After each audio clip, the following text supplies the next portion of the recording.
ভেতরের দিক দিয়ে আমরা যতই এগোচ্ছি রাজপ্রাসাদের আসল রূপ ততই ফুটে উঠছে।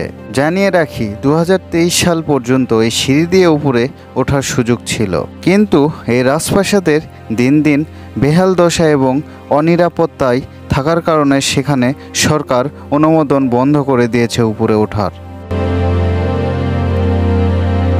এই ছিল আমার দেখা বলিহার রাজপ্রাসাদের কিছু দৃশ্য, ইতিহাস, সৌন্দর্য, ধ্বংসাবশেষ, ঐতিহ্য এক অন্যান্য মিশ্রণ।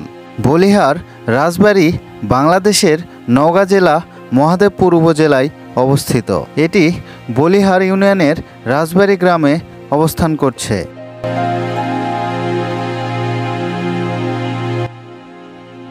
বলিহার রাজবাড়ি প্রতিষ্ঠিত হয়েছিল 1886 সালে। এই রাজবাড়িতে বসবাস করতেন বলিহার জমিদার বংশ।